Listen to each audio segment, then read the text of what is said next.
Hi, thank you so much for stopping by. I have a wonderful show for you today. It's with John Davis. He's got an amazing death experience. I heard him on another show and I tracked him down and wanted to see if he would come on my show. It was just great. Now, I do need to ask you for some patience because his connection was a bit choppy at times. But if you could just find it in your heart to yield to that and give room for that, you're not going to be disappointed. And another reason I really like this man. Now, I don't want to offend anyone, but a lot of people on YouTube, me included, I have a website, I do readings, I have a tarot course, and I got stuff to sell, right? A lot of us are. It's YouTube. Hello. Finally, the time's for the little guy, right? But this John Davis doesn't have a website, a landing page. He's not hawking a book, nothing. In fact, when I invited him on the show and he said yes, I said, do you want me to write up like an ebook or something like that for you to have on hand? No, he just wants to tell his story. So he's just the greatest guy. So also at the end of this, he said something at the very end that in the video, you'll see, I go, oh, that's very generous. and then after it ended and I cut off the recording, I said, now I'm learning how to do video editing. So if you want to reconsider that offer, just let me know. I can chop it right off. He goes, no, leave it in. So I know you're going to enjoy him. I'd love to hear what you want to say in the comments, and I appreciate you stopping in. Thank you so much. So No worries. thank you, everyone. I'm so glad you're here. I have John Davis here joining us with his near-death experience, and it's a fabulous story. I really saw things and felt things in his story that I said, oh, I know that to be true. So I wanted to bring his story to you today. So John, thank you so much for joining me today with all my guests or all my audience. So I can't wait to hear your story again. Take it from the top, leave nothing out. Well, wonderful. I won't. I'll give you everything I've got. Debra, it's so nice to see you. So thank you for having me as a guest on your show. I love sharing my story because I think it gives people hope and it gives people a sense that there is so much more that goes on in life that we know about. And when we pass, it's not the end. There's so much more. So I love sharing my story. Well, I'm going to start from the beginning. My story starts when I had this experience when I was 21 years old. And I like to tell people that I think it has to be a God thing because I remember every single detail of that experience as if it happened yesterday. And normally my memory is so bad that I don't remember what I even had for breakfast yesterday. But this is just burned into my brain, and I remember it so well that I can share it with people just like it happened yesterday. So it started when I was 21. This was when this whole experience started, and it begins with my dad. My dad was in sales, and he won a sales contest. And part of the winning was that he got 2 mopeds, or what we call scooters nowadays. And we used to ride them all around the neighborhood back then. One day I was out riding and I had an accident and I slammed into a tree. And the way I landed, it tore the tendons off my right hand. And I had to go in for surgery to have them reattached. I'd never been in surgery before. I had hardly ever spent any time in a hospital, so I didn't know what to expect. And while I was in the operating room and they gave me the anesthesia, I had an allergic reaction and it stopped my heart. And I was officially dead for 7 minutes. So everything that I'm going to share with you happened during that 7-minute period. But what was so strange is that it felt like I was on the other side for an hour or two. That's how long it felt to me. But on Earth time, it was only 7 minutes. So when I had the injection and it stopped my heart and I died, the next thing I found myself in, I was in the most beautiful building I have ever seen anywhere in magazines or in person. It was absolutely beautiful. It was a white, polished marble building, and it was so long and so far down that I could not see the end of it. It was miles. On the right hand side of me were these columns, just like you see in Greece today, beautiful white marble columns. And they were probably 20 or 30 feet high, all the way down. In the center of this building were these tables, again, white marble tables, and there were benches on each side of the table. So there were 4 benches, again, going all the way down.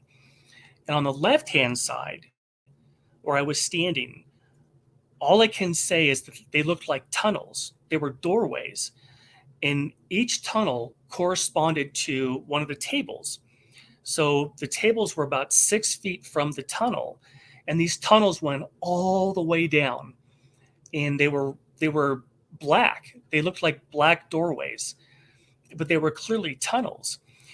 And right about this time, in my left ear, I heard, "My name is Alan. I'm your spirit guide." And that's when I learned that all of us have spirit guides, and their job is to help us plan our lifetime and help us figure out what we want to learn for each incarnation before we come into a lifetime. And my guide, Alan, took me on this journey of a part of the other side. And he took me to the outside of every one of these buildings first so I could tell people what they looked like. And then he took me inside. Every one of these buildings had a different function. One was for this particular function. The one building was for this particular function, and I'll explain that as I go. So he was telling me everything that I was seeing every time he took me somewhere new. So I was kind of being guided by him. And I just listened and went along with everything he showed me. He told me that the building that I was in was the orientation center. And I've got to back up a little bit for your audience to kind of set the scene here. When people have a typical near-death experience, you kind of hear the same story, that there's some kind of an accident or the person died in the hospital, and they find themselves floating above their bodies, and they can look down and they can see what's happening. Then they become aware of a tunnel.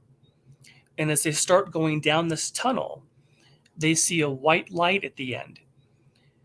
And normally what happens is they're met by someone in this tunnel, like a loved one, a family friend, a grandparent, someone who meets them and tells them it's not their time, they have to go back. Well, my experience was a little bit different. I didn't have any of the typical near death experience story. Mine begins on the other side of that white light. So, my experience is, I like to describe it as being another piece of the puzzle, because I skipped the tunnel and I was placed on the other side of the white light so that I could tell people what happens when they go into the light. And when they go into the light, they end up in the orientation center. And I just think it's such an extraordinary thing that I had, that I can actually tell people, hey, this is another part of what happens when we cross, and we cross into the orientation center. Okay, so as I'm watching these tunnels, my guide said, look at the tunnel. And so he told me to look at the one I was standing closest to. And as I looked at the tunnel, a man came through. He was an elderly gentleman, probably in his 80s or 90s, and he had his right hand over his chest, what people do when they have a heart attack. And my guide said, this man died of a heart attack. So he passed, he went through the tunnel, And when he came from the tunnel, he came into the orientation center. And every one of these tables that I saw in the middle of this corridor, there were um, there were these people sitting there, and I found out that these people are orientation counselors. And on the other side, everybody seems to have some kind of a job. It's not like jobs that we have here on Earth, that you have to go to a job, you've got to, pay your bills, pay your expenses, so you have to work. It's not like that on the other side. People work on the other side doing things that they love to do. And these orientation counselors, they love being orientation counselors. That's what they do. And the reason that they're there is they help people orientate back towards home, our home on the other side. Because many of us don't remember when we come into a lifetime, we don't remember where we're from. So people can be very confused when they cross over, they go in the tunnel, they go into the light, and they end up at the orientation center. Many people are confused. So that's what these orientation counselors do. They help people remember where they're from. So this woman stood up, she walked over, and she took this gentleman's hands in hers, and she walked back over to the table, and they sat down, and she was holding hands, and they were sitting across from each other. And I was sitting too far away, so I couldn't hear what she was saying, but my guide told me that she was orientating him back to the other side. And right about then, my guide said, "Watch him carefully." So I started watching him, and all of a sudden, he changed from an older man into a young man in his 20s or 30s. And apparently, all of us on the other side are young in our 20s or 30s. And I don't know why that is. I don't know if it has anything to do with Jesus dying at 33, or I don't know, but we're all in our 30s over there. So, right about then, when she was finished with the orientation for him, he stood up and he walked off to the right, and he walked between the columns, and he walked down 3 steps into what I call the gardens. They were absolutely beautiful gardens on the other side of this orientation center. The most greenest grass you've ever seen, flowers and plants and beautiful trees. They looked like an English garden, absolutely perfectly manicured, just beautiful. And what this is called the reunion. Turns out that when you're on Earth, it's a really big deal to come here because this planet is so hard. There are many, many of us, many souls who don't want to come here because it is so hard. So when you finish a lifetime here, it's a big deal. So when you come out of the orientation, you have the reunion, and everybody that you've ever known in your lifetime, family, your parents, grandparents, friends, other people that knew you who have crossed over, are all there waiting for you when you get back. It's a beautiful, heartwarming experience that all of us have when we get there, and everyone is applauding, saying, "Welcome back. You did a great job. Welcome home. You did it. You accomplished that lifetime." And we all have that, and it's called a reunion. So here's now where my guide started taking me to these different places. So after the orientation, after the reunion, he took me to a life review. He took me to the building, and the building was rectangle, and it had marble columns going all around every side. And these buildings, they were all just huge, enormous, gigantic buildings. We don't have anything here on Earth that is quite as large as these buildings are. So he took me to the inside, and on the inside there's all these different rooms. And the one he took me to was a circular room. It was round, and all along the top were these video screens. It was like going into a movie theater, but it was round with all in a circle. And all of a sudden, it started playing the different episodes of my lifetime when I was an infant, when I was a toddler, when I was just starting to go to school. Every one of these screens had a different episode of my lifetime playing. So I could see what I was doing in that lifetime. And the idea is that all of us, when we finish our lives, we come back to the other side and we go through a life review.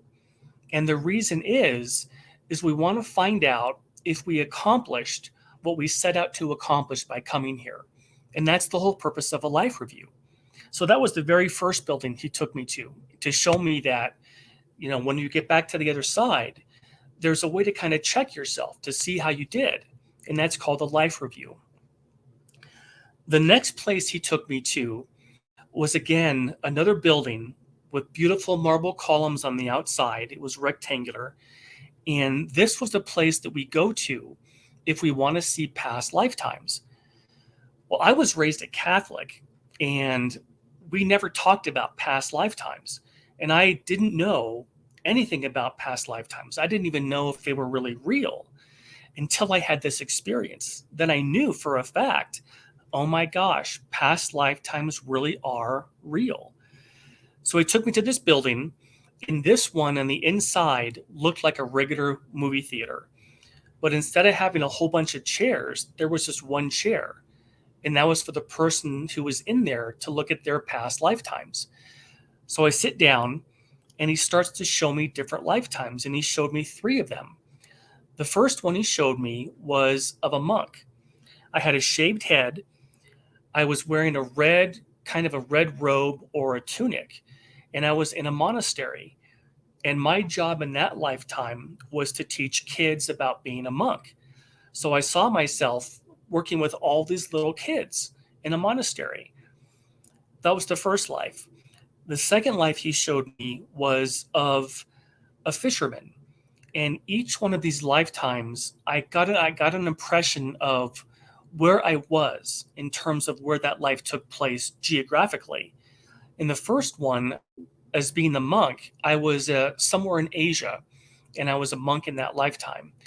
This one, where I was the fisherman, was somewhere in the Middle East, and I was in a raggedy old wooden boat on a lake, and I had nets, and my job was to catch fish for the village. The third life he showed me was of a shoe peddler, and this life seemed to be somewhere in Eastern Europe. There was cobblestone road, and I had a wheelbarrow, and I was pushing this wheelbarrow, and in the wheelbarrow were shoes. In that lifetime, my job was to fix people's shoes. And after I fixed them, I would take them back to their home and drop them off. And that was that lifetime. So he wanted to show me that past lifetimes really are real. So that was that. That was that lifetime. Or that was that experience. The next building he took me to was a beautiful, round, kind of a just enormous round building. And it had a dome on top, kind of like the buildings you see in Rome. And it had columns going all the way around it in a circle. Absolutely beautiful. And again, this building was so incredibly large. I can't even think of anything here on earth that is as large as this building was. And this is where we go to plan our lifetimes. I don't know why that is, but we tend to go to this building and we meet our spirit guides, and they help us plan our lifetime. So he took me in the building, and he took me to a marble table. And on this marble table were 2 scrolls. They looked like they looked like Egyptian papyrus, that kind of texture, that kind of a scroll. And there were 2 scrolls on the table. I don't know why there were 2, but one was wrapped in a blue ribbon, and the other one was wrapped in a red ribbon. So I picked up the blue one, I took the ribbon off, and I unfolded the scroll on the table. And as I looked down, I could see that there was black writing all the way through this scroll. And it looked like it was done in calligraphy, that kind of writing that you have, that you take a a pen, dip it in the ink, and then you write it. And it looked like that. Well, what it was that was a plan that I had written about my lifetime here. What did I want to accomplish? And it's very detailed. Where do you want to be born? What country are you going to live in?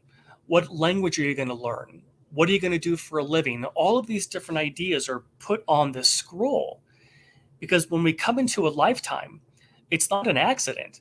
We come into a lifetime with a purpose, goals, things we want to learn. Do you want to experience compassion? Do you want to experience what it's like to lose someone? Do you want to experience what it's like to grow up in an impoverished country? All these different things come into play when you plan your lifetime, and we all plan them on these scrolls.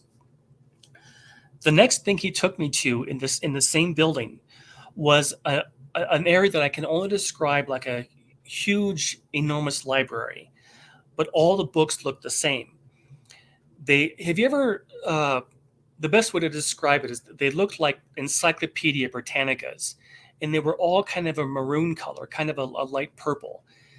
And he took me to a book because he wanted to show me that the idea, and I think a lot of your audience may have heard this term before, called soulmates. Yes. Are you there? Yes. Okay. That's a big thing in my audience is soulmates. So please address that. That's great. Okay, This is the best part. I'd never heard of soulmates before. I didn't know what they were. I didn't even know what a spirit guide was. But he took me to a book, and the book was my spirit guide, or I mean, my soulmate's book. And the books are about that person's experiences. All of their lifetimes are in the book. Everything that they've learned, everything they've experienced is all in these books. And my guide told me that everybody at the moment of creation is created with a spirit guide. I'm sorry, not a spirit guide, is created with a soulmate. Your soulmate is your perfect mate through all eternity. And we all have soulmates. And what I thought was interesting is that I think people spend a lot of their time on earth thinking that they're going to meet their spirit, they're going to meet their soulmate. From my understanding, is it's not very often. I don't think it's impossible. It just didn't seem very often that your soulmate comes into a lifetime with you, because the whole idea to come into Earth is to experience. And one of the ways that we experience, or one of the ways that we learn, is through experiencing relationships. So we come into lifetime to have relationships, but not always are you going to come across your soulmate. So I wanted to throw that out there, because I think a lot of people spend time thinking they have to find the perfect mate. And Right. on Earth, I don't know if you actually find your perfect mate here. You can come close to that, but I think the idea is to learn through relationships here on Earth. So anyway, as I was looking, he took me to my soulmate's book, and instead of the writing going horizontal, the writing went vertical, and it was in gold letters, and it said Nina, Nina. My soulmate's name on the other side is Nina.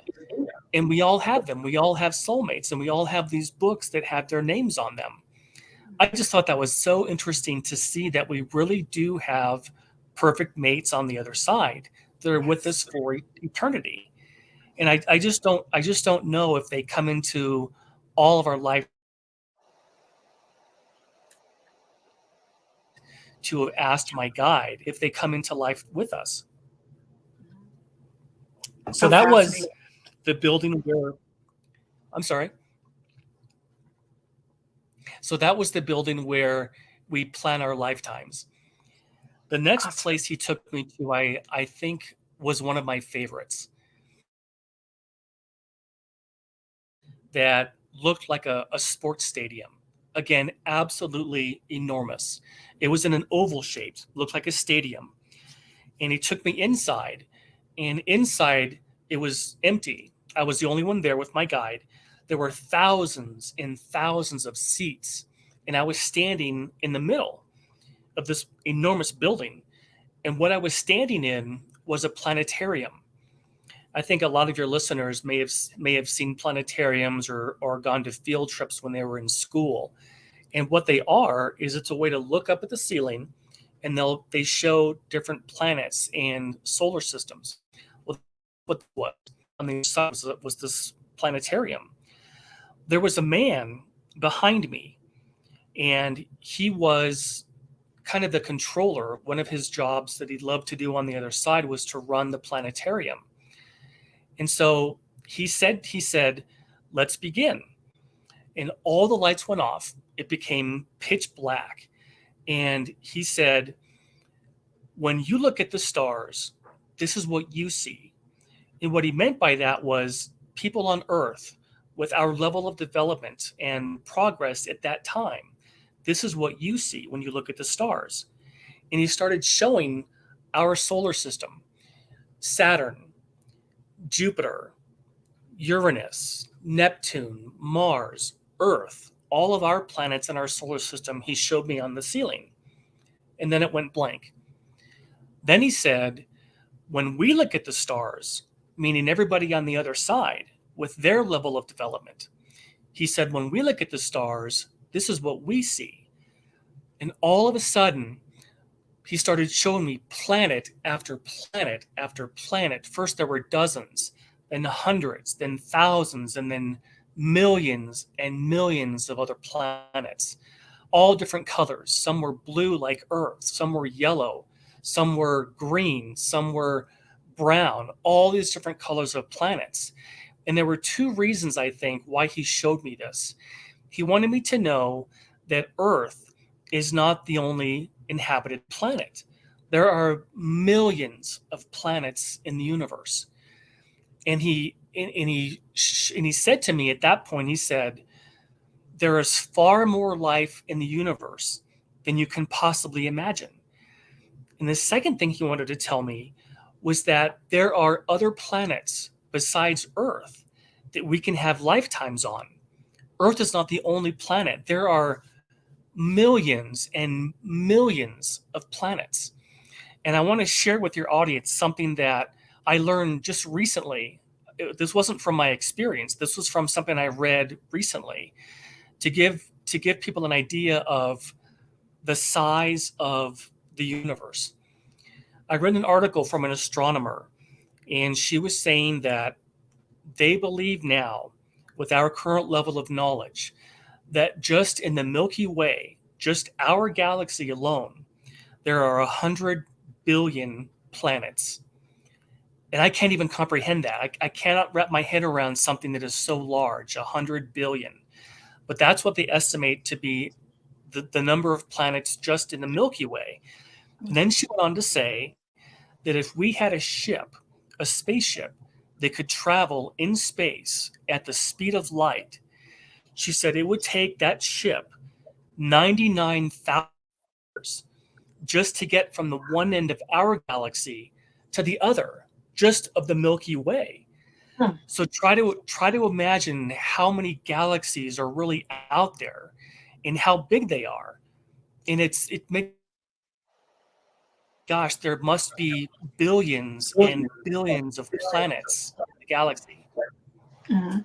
You know So what I I was thought thinking? was yeah, You know what I was thinking is that we're just getting a taste of that with the new telescope.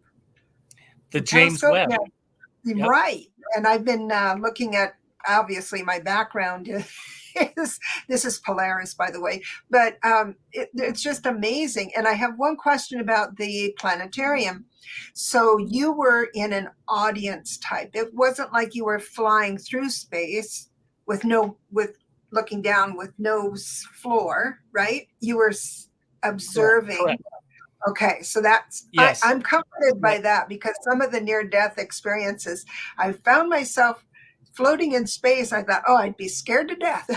Of course, I'd be dead. You know that that's something I like to tell people too, because I have heard that same thing. People say that we're orbs of light, we're energy, but everybody I saw on the other side, they look just like we do.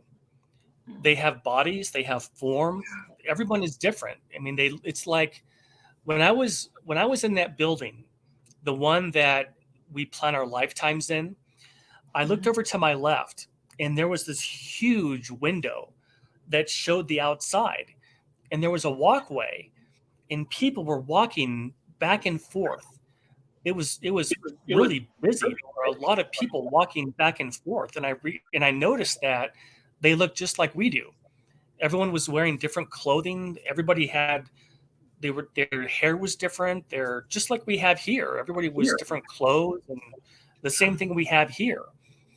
And so I just thought that was neat to know that we still have form and we have bodies there. Right, exactly. Oh, I think that's wonderful. The next place he took me to was a little bit different. This one, again, was so large, I could not see the end of it. It was gigantic, but it didn't have columns on all the sides. It only had columns in the front, big, tall marble columns in the front. And the best building that I've ever seen that reminds me of what it looked like is our, what do you call it? It's in Washington, the Supreme Court building. It looks like the Supreme Court building with the columns up front and 30 or 40, 50 stairs you have to walk up to get to the entrance. So he showed me the outside again, and then he took me to the inside, and it was a library. And the library looked like wood, beautiful, beautiful wood of all these different bookcases, maybe 20 or 30 feet high. You had to have little ladders to go up and down to get to the top rung of where all these books and everything were. Again, as far down as you could see were bookshelves. And anything that you wanted to learn about anything was in this library. And people were there everywhere. People were talking, people were visiting, people were looking for books. They had tables, people were studying, just a hub of activity. So he took me to an area on the left hand side of this library, and there were what we would call study rooms. You know how libraries have different study rooms now, and you can go in, you can reserve these rooms and all of that. That's what it looked like. And every room had a TV, or it looked like a TV. But at that time, this happened back in 1987, and we didn't have flat screen TVs yet. But when I think back about it, it looked like they had flat screen TVs on the wall. And one of the things that we do on the other side, and I think God hardwired into us the desire to want to learn and to grow and to develop. And that's one of the reasons why we come into a lifetime on different planets. Because the other side, it's really like a paradise. It's absolute perfection. There's no war, there's no disease, there's no hunger, there's no poverty. And so we come into a lifetime to learn. But you can also learn on the other side. And that's what all these libraries are for. There are many, many libraries there, but the one he took me to was the biggest one. It was just enormous, and you can go to these rooms, these breakout rooms, and you can watch different periods of Earth's history. And there was a woman that he took me to. This room had a woman in it. She had jet black hair down to her waist. She was wearing a purple gown, and she was watching an episode in Earth's history, what we would call the Plains Wars, the Native Americans versus the United States cavalry. And she was watching a battle that took place 200 years ago in Earth's history. And I remember thinking to myself, we didn't have video recorders back then. We didn't have, I don't think we even had cameras back then yet. And I thought to myself, how could she be watching history when it wasn't even recorded yet? And my guide said to me, everything gets recorded. And I don't understand how that happens. I don't understand how that works. But when you go to your life review on the other side, you can see all the different aspects of your lifetime. And I don't know how that happens. It has to be something to do, it's just a God thing. God is unbelievable. I can't even comprehend God. but everything is recorded somehow, and we can go back and see it. So anything that you want to learn about, you can go to this library and you can watch it as it really happened. If you wanted to learn about World War II, or you wanted to learn about um, the space missions or the moonwalk or anything you want to learn about, you can go to the library, you can go to these rooms, and you can watch it as it actually happened. So that was the library part of my experience. It was just amazing to know that you can still learn on the other side, that learning and developing and growing is still such a big part of what we do. Because even here on Earth, we love to learn new things, and we do that on the other side too. The next place he took me to was a castle, and it was a castle that you would find in England, medieval Europe. And the reason that he took me here, he wanted me to know, my guide wanted me to know that on the other side, not only can you learn about different periods of Earth's history, but you can actually see what the architecture looked like. So he took me to a building of medieval Europe, and the castle looked just like a castle was built in England. And he told me to walk in. So I walked in, and the first thing I noticed was this beautiful, red, ornate, vibrant carpet that covered the whole inner area of this castle. And on the left hand side and the right hand side were these walls, really tall walls. And it was all made of stone. And I noticed that all the way down this castle on the walls were paintings, life-size paintings of people, of the kings, of the queens, princesses, princes, dukes, everyone who lived there in that castle during that time period of Earth's history. And the idea was, if you wanted to learn about what it was like in medieval Europe, you could go to this area on the other side. You could see what they lived in. You could see the castles, and you could actually walk in and see what they looked like from these paintings, these life-size paintings. So all the way down were life-size paintings of people that lived during that time period. And in front of the painting was a podium, and on the podium was a book. And when I walked up to it, my guide said that this book contains everything about um, that person's lifetime on Earth as a royal. You could learn about that person's the decisions that they made, what kind of a royal they were, and everything was in that book. Well, right about that time, I looked over to my right, and there was a stairwell. You know how stairways in castles they were kind of circular? That's what this was. And there was a woman who was walking down the stairwell. She had kind of blondish red hair, and she was wearing a red gown. And she walked up to me, and she said, "Is there anything I can help you find?" And Deborah, I did the stupidest thing I imagined that I still kick myself to this day. You know what I said to her? I said, "No, thank you. I'm just looking." I could have asked her anything like, "Where am I? Who are you? I thought I was supposed to be having surgery. What's going on?" And Right. I Oh my didn't ask her that. And my guide told me that what she does on the other side is her job is to be a historian. She Oh, loves history. Her whole emphasis and what she loves to do is learn about history. So not only on the other side could you go to the castle and see what people looked like and read about them, but you could ask her like she was a professor about that time period in Earth's history. I thought you that was know, so fascinating. it is fascinating. And people who don't believe in any of this, they always say, well, when someone that's interested in past lives, everyone's been Cleopatra, everyone's been King Arthur, everyone's, had Yeah. these wonderful past lives, but then now they're just a mailman or something, right?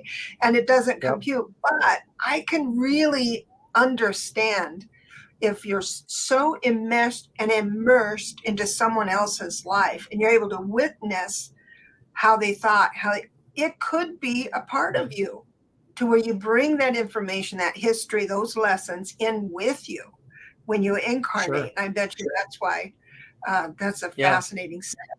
But I Also, it's feel something that we, bad yeah, about not I feel like asking. yeah, that's what we say when we walk. Oh no, I'm just looking, and I Just could have asked her anything. Yeah, I'm just looking. So the last part that he took me to was probably one of the most profound. It had probably the greatest impact in my life and what I've been doing ever since then. But he took me to a field, and it was a beautiful meadow, kind of like a wildflower field. And there were flowers and grasses. It was just absolutely gorgeous. And the sun was shining. It was no clouds on the sky, just a beautiful sunny day. And then my guide left. And I was standing there by myself. And all of a sudden, a man showed up. He was about 2 or 3 feet in front of me. And it was Jesus. And I could see he was wearing a white robe. And I could see his hands. I could see his feet. And he was wearing gold colored sandals that laced up his calves. And I couldn't see his face because there was so much light coming out of him. I could not make out his features. And he spoke to me and he said, "You must tell them there is no death." In the very second after he said that, boom, I was right back in my body on the operating table in the hospital. And that was something that he kind of gave me a purpose for my life, that what I was supposed to do was to share everything that I had learned on the other side, because my experience wasn't for me, it was for me to share with others. And the most important lesson was I was supposed to tell people that there really is no death. We finish our lifetimes, and when we're finished, we go back home again. There's a wonderful quote that I love to tell people from an Indian chief. His name was Chief Seattle. And he said, "There is no death, only a changing of worlds." And that's exactly what happens. It's just a changing of worlds. Nobody really dies. You know, what you are saying to us makes a difference. First of all, I really love your journey, because I never had a death experience. But when I heard you the first time, I thought, oh, I know that to be true. I know that's true. I don't know Yeah. why I know. But you had the whole package. But I got to tell you, telling your story over and over again, I really appreciate, because I know, but it's wonderful because today or yesterday or tomorrow, someone's going to get a difficult diagnosis. We're Absolutely. all going to have, I'm going to cry, because, I am afraid of dying. That's why I'm so interested in learning what Mhm. happens. And if I was faced with something like that, your message, your story would comfort me. I would hang on every word and Yes. move into it. So when Jesus says, tell this story, you affect, every time you do, there has to be lots of people who can lean into it and find comfort. So you're doing a great service for all of us. Well, thank you. I certainly hope that I do that. And my whole purpose is to let people know that don't be afraid. We've all done it many, many times before.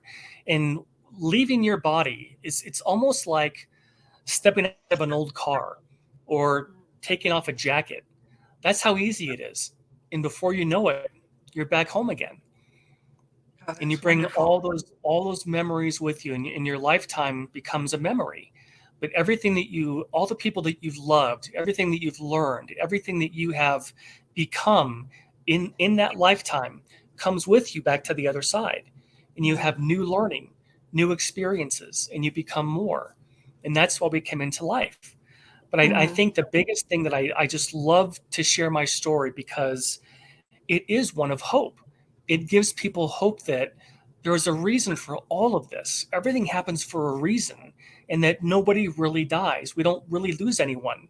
We're just gone temporarily. Like an example, I just lost my uncle, probably one of the most beautiful men I have ever known in my lifetime. And he crossed.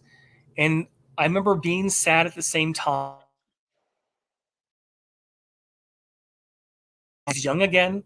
He has all of his memory back, all of his faculties, and he's back on the other side. And it's hard for us here because we miss them so much. Yeah. But it's also wonderful to know that when our lifetimes are finished, we're all going to be back together again. I have a question. Do you think we miss our stuff? I mean, we spend our whole life investing in something and saving for something and having our pets and Yeah. caring for them. When you separate from your body, is it like, oh, I'm going to miss my child, or I'm going to miss my parrot, I'm going to miss my dog? Do you have any of It's that, or is it just completely? yeah, yeah. It's when people cross over, it's a little bit different for them in terms of what it's like for us.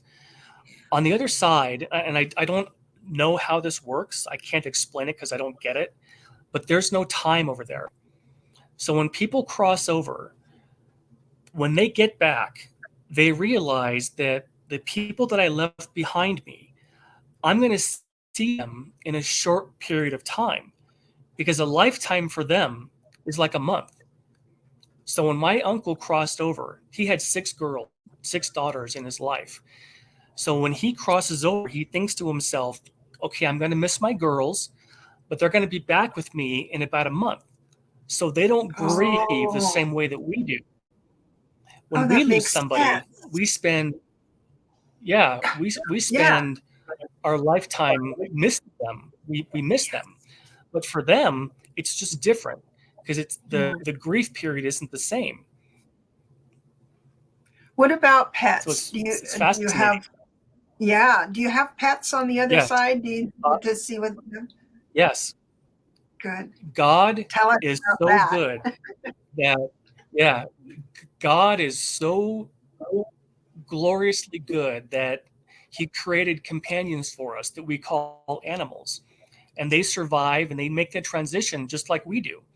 In fact, when I had my near death experience, I saw 2 of my cats that I had growing up. And they both passed. They had cancer and they were elderly. And when I saw them on the other side, they were young again, cancer Oh, free, and they're going to be there when I cross over. And that's for all of us. All of us have, not only do we have our loved ones, but we have our pets that are there also. oh, that's so Yeah. comforting. Oh, Isn't it though? that is so, It is. yes, yes. Yep. Oh my gosh. This has been an amazing story. I know it's going to help an awful lot of people with the, thank you for your time and effort. Is there Oh, anything Deborah, else? it's my pleasure. Let your audience know that if any of them have any questions, they're more than happy to email me. You can put your Awesome. email, my link in your show, and they can I will. reach out to me anytime they want, and I'm happy to share with them or answer any questions they have. Oh, The last that's thing I want to wonderful. say is I would say to your audience, don't give up. My I had an experience. The only thing I've ever had happen since my near death experience that you would call maybe paranormal was when my wife's dad died. He died about 8 years ago. And the night that he died, he came to me in a dream and he spoke to me and he said, everything is going to be okay. We're all going to be together again. Give it everything you've got, meaning Oh, life. Give it yeah. everything you've got. So I like to tell people don't ever give up. Give it everything you've got. Learn as Right. much as you can while you're here. And you take that with you when you cross. And no, there is no such thing as death. Nobody really Mm. dies. I'm so glad you had that visitation. That's a wonderful message for all of us. If you could just think, Yeah, isn't it? if It is, isn't it? Yeah, just Yeah. keep going, go for it, you know, put it, Mhm. give it all you got kind of thing. I think Give it that's everything you've wonderful. got. Exactly. That's a Yep, wonderful, exactly. wonderful, wonderful message. And oh, this has been so great. And thank you for offering your contact information, because there might be some people who really need to connect with you. And that's so generous. Thank you so much. Absolutely. I'm happy to. All right. Oh, wonderful. Well, Well, Deborah, thank you, thank John. you. Thank you so much for having me as a guest. My pleasure. It's been my pleasure. Hey. Yes, just like I knew there were other planets out there, and we've been had past lives on other planets. Isn't it refreshing to think there's more than just Earth? Earth is cool, don't get me wrong, but it's kind of neat to think if we can entertain the thought, even if it was for 1 hour, to entertain the thought that we are that big, that experienced. What would our world, what would our life turn into? What would we evolve towards? Try it. Everything he said in this video, if you could just try it on as if it's true for 1 hour or 1 day, I bet you'll change. I sure changed. So next time I have another experiencer lined up for September, so I can't wait to share it with you. I adore all of you. Thank you so much for watching.